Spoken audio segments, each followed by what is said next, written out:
Welcome to the Screw the System channel. I'm Joe Barnes, and in today's video we are discussing, should you follow your dreams? Now, I can't know what your individual dream is. Like me, you may want to become an author, or perhaps you want to become a musician or a sports superstar, or maybe you even want to become a lawyer, but a lawyer that stands up for those who've been victims to injustice.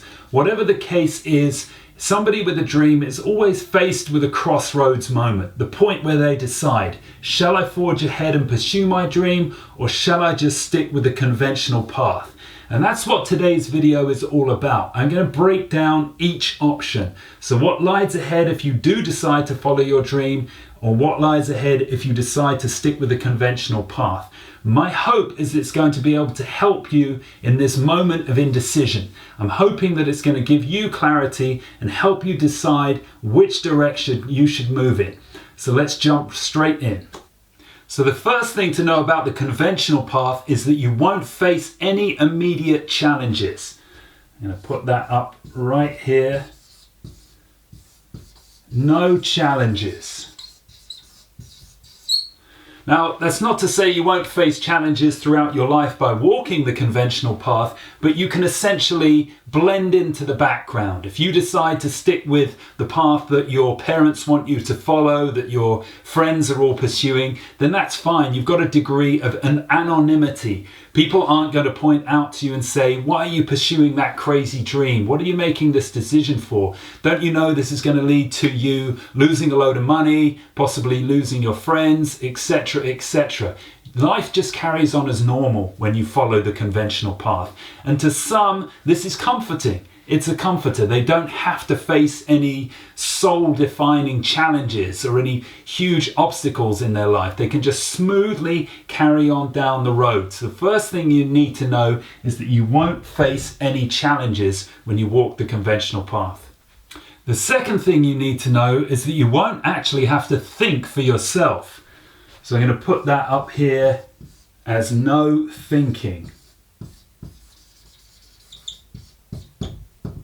Beneath no challenges, no thinking either. So basically what this means is that whenever you're faced with a major life decision, you can just do what everybody else does. Follow the rules of your society.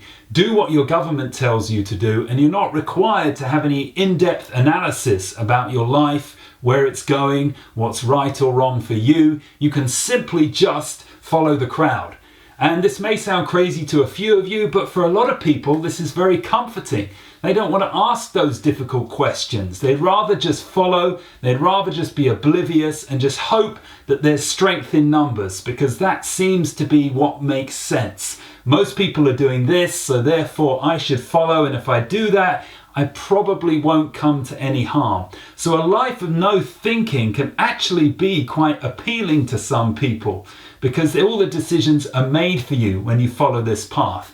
Right now we're going through the whole COVID-19 crisis, and it's got to such a level where I can walk down my high street and it'll basically have a little arrow of where I can walk one direction one way and the direction the other. As if it's just too much for me. It requires too much thinking for me to be able to stay 2 meters apart from another person. So I'm even told where I have to walk along the high street. And you'll see this everywhere, in the media, on signs, at school, in your job. You're always being told what to do and what to think. So many people don't want to have to take on that responsibility for themselves. For those that have walked the conventional path, this may actually be an advantage.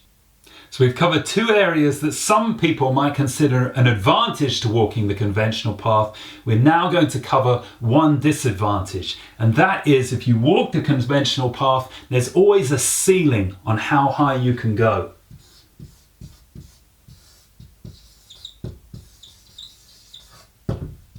Ceiling. So basically you can only rise so high by following the conventional path. I remember when I first started out on my quest to live my dreams, I was having to work in a pub to support myself. And I remember people coming in to the pub, a couple of drinkers coming in, and they were chatting to each other, and they were saying to themselves, nobody gets rich as an employed person. You can climb so high up the corporate ladder and you may be earning, 100,000, 150,000 a year, but with taxes and the cost of living, nobody gets to be truly mega rich by following the conventional path. Now, richness and money is not the be all and end all of why you're following a certain dream. In fact, it may be 2 or 3 levels down the rung, but this ceiling applies to all areas of life. You can only go so far when you follow the conventional path. There's a limit to the amount of money you can make. There's a limit to the freedom you can have. There's a limit to how much you can express yourself.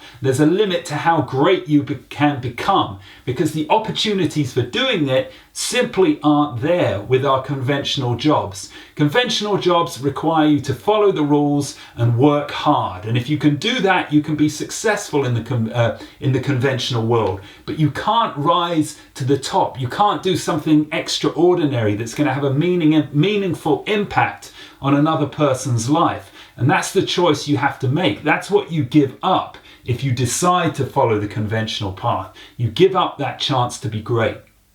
Now, the next thing to understand about walking the conventional path is that people will accept you.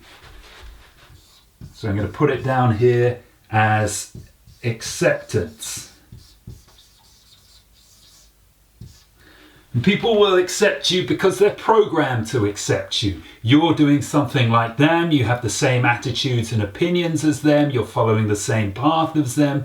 So whether there's any actual sort of genuine connection or a strong bond between you, it doesn't really matter. They will still accept you. If you follow the conventional path, you'll be able to have boyfriends and girlfriends, friends, you'll be able to get married, settle down, have kids. That will all happen for you because you don't stand out. You don't make yourself look like a target, or you don't make yourself look different or potentially a point of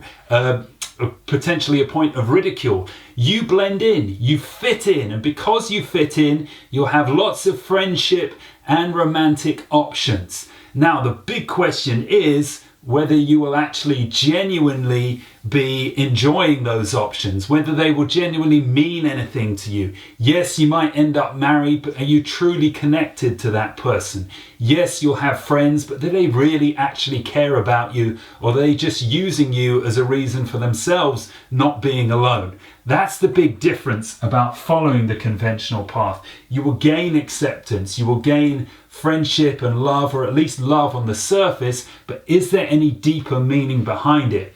Because are you really actually being yourself?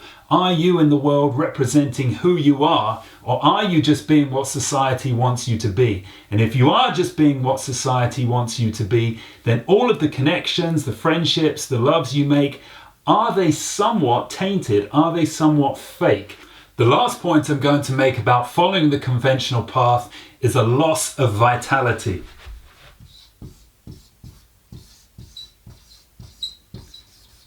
Now, right at the start of this, I want to rewind and bring you back to no challenges. That applies at the initial stage, when you're first deciding, am I going to pursue my dream, or am I going to just stick with the conventional path? You won't face any challenges. However, as the years progress, and you spend years and years in your comfort zone, never breaking free, there will come a point when you do face a lot of challenges. And that occurs because you lose your vitality, you lose your essence, you lose potentially your health, your drive and appetite and enjoyment for life. All of this will slightly diminish because you've spent a lifetime conforming. You haven't listened to your inner voice. You haven't expressed the beauty of your soul and personality. Instead, you've muted it the whole time. And the consequences of muting it are that you lose your vitality. Yes, everybody gets older, and following your dreams is no antidote for aging. You may age slower, but you're still going to age. It's still going to happen, but this loss of vitality isn't a guaranteed and only really occurs when you follow the conventional path. So if you want to avoid the loss of vitality, you will have to walk another path. You will have to accept this challenge to live the life of your dreams. And it's to that we're now going to turn our attention. The first thing you should be aware of when it comes to following your dreams is that you should expect criticism. Now this is going to be unavoidable. Pretty much as soon as you announce your plans, people are going to criticize you for what you intend to do. They'll be telling you that this could be a mistake. They'll be telling you that it could end up in failure. They'll be warning you of all the consequences. And it won't just be at the start of the journey. It'll be as you continue, as you release a new product, as you launch a new area of your business, you will be continually criticized. You just have to learn to develop a thick skin. And you may want to argue back. You may want to express your point or explain why it's so important to you. But ultimately, people won't listen. It's not about telling them, it's about showing them. The only way to finally get them to shut up or to understand or to accept your point of view is to show them why you're doing this. Show them the end result. Show them the success. And that will silence any critic. Another thing that you'll experience if you follow your dreams is loneliness. Now this will strike in varying degrees. It depends slightly on the nature of your dream.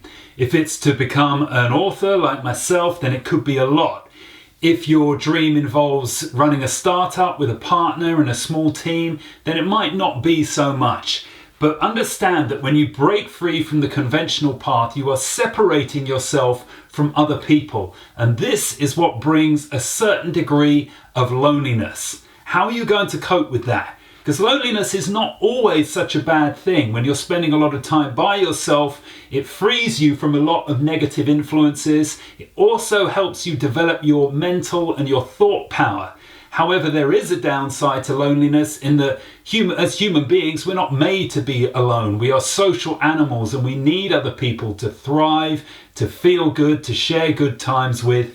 And at some stage during following your dreams, you may have this experience of being quite isolated and alone. You have to be strong in those moments. You have to remember why you're doing it and why it's so important. And of course, try to forge links with other people you can have genuine and deep connections with. Once you get through all the criticism and the loneliness and you discover and you develop ways of coping with these experiences, you can also expect to experience a whole lot of joy when following your dreams. Now there's a really interesting speech, and I will try to find the link for you and put it below in the description. It's of George Lucas. He's doing an address to other filmmakers, I think, and he's talking about his life story. And what he says in this, he offers some great life advice. He says, pursue joy, not pleasure. He defines pleasure as the small, brief things that give you a boost and a high, such as chocolate or drugs or sex in some ways. These temporary things which give you a brief high. He says, don't make that your life pursuit, make joy your life pursuit. And joy can only be developed through creating something that you enjoy, creating something that other people enjoy or that has value to other people. So as someone who follows their dreams, you will get this huge feeling of joy when your work is well received, even if it's just your own personal satisfaction, but even more so when other people like what you're doing. It's probably one of the best feelings in the world. And this is what is waiting for you if you're strong enough to follow your dreams. Another big positive to following your dreams is the freedom you achieve. Now, a crazy thing happens when you continue and persist to follow your dreams. And I don't know whether for you it will happen after the first year or the 5th year or the 10th year.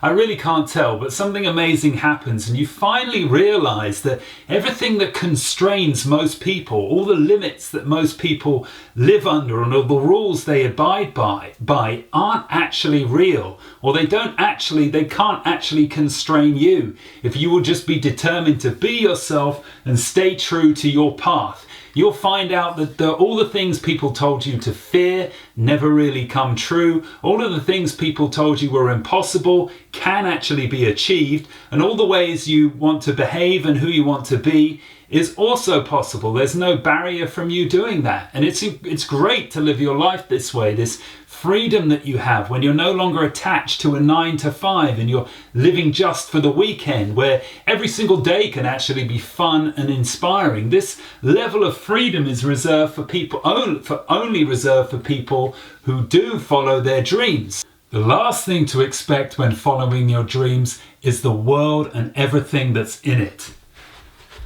And when I say that, I'm saying it slightly tongue-in-cheek. And that's the reason why I'm going to put a question mark at the end there, because there is no guarantee for success when following your dreams. There are certain steps you can take, and you can believe in yourself, and you can do everything right. And if you do that, I'd say it's more than likely that you're going to be successful or successful enough. But at the end of the day, you have to accept the fact that there is no guarantee and there is a possibility of failure. You have to take this journey, you have to embark on this journey with a certain amount of realism. There is a possibility for failure, and that's why so many people stick with the conventional path. They rationalize that it's better to live their life in this sort of spectrum, sort of 5 to 7 out of 10, 5 to 8 out of 10, rather than risk dropping all the way down to a 1 or 2. They give up that, they'd rather mitigate against that possibility, but in doing so, they give up the chance to reach a 10 out of 10. And that, as you, somebody who's going to follow their dreams, you have that possibility. Even though it's not guaranteed, there's a possibility that you could realize all your dreams and more. And once you do that, the world is your oyster. And I'm not saying the world is your oyster in terms of conquest or domination. All I'm saying is you get to do what you want to do when you want to do it. You call all the shots. You make as much money as you want and need. You have an impact on other people. You do inspiring work. You've got meaningful relationships with other people. Nothing could be better. This is essentially the life of your dreams. And that's what you're playing for. It's all the marbles. That's why some of us are willing to take that risk, because we know we can never accept a mediocre life. We know we can never accept 5 to 7 out of 10. We're aiming for 10 out of 10, and we've got to take it. So that brings my little breakdown video to an end. I hope you've enjoyed it. I hope you found it useful. And before I go, I just want to make 2 final points. First of all, I'm presenting this whole decision between the life of your dreams, conventional path, as something that you make at the start of your journey. I haven't actually made you aware, I only want to make you aware right now that this is a decision you'll have to make probably multiple times throughout your journey. Let's say after watching this video, you're inspired, you decide to go ahead, I'm going to chase the life of my dreams, I'm going to start that startup company, I'm going to start practicing my guitar playing even more so I can be a full-time musician, whatever it might be. You make that decision. I'm just warning you that you'll have to make this decision about 10, 15, 20 times more. That throughout your journey, you're going to be faced with these crunch moments where you feel like you're not making the progress you thought you would. You're faced with lots of obstacles, and at multiple occasions, you'll be tempted to turn around. You'll be tempted to say, this is just too tough. I can't see this working out. Let's just stick with the conventional path. It seems so much easier just to do what everybody else is doing. Why am I putting myself through all this hassle and heartache? Moments like that are going to occur, and I just want you to prepare. I just want to prepare you for that. If you need to, watch this video again. It'll just act as a reminder of why you're doing this and what the 2 options entail. Because as I said, I probably made this decision, I don't know, countless times, 20, 30 times throughout my 18 years of following my dreams. You will have doubts. It's only human. It's only normal that you'll be questioning the path you've taken. Okay, so that really is the end of the video now. I hope you've enjoyed it. If you know any other dreamers in a similar situation, please share this video with them. Please also subscribe to the channel. I'm very close to hitting 1,000 subscribers after 7 years of running this channel. So that would be awesome if I could do that off the back of this video. So please, if you watch these videos regularly or semi-regularly, yet you don't subscribe, now would be a great time to do that. Anyway, that brings the video to an end. Look forward to seeing you in the next one. Good luck with your quest to live your dreams. Any comments or questions, leave them below.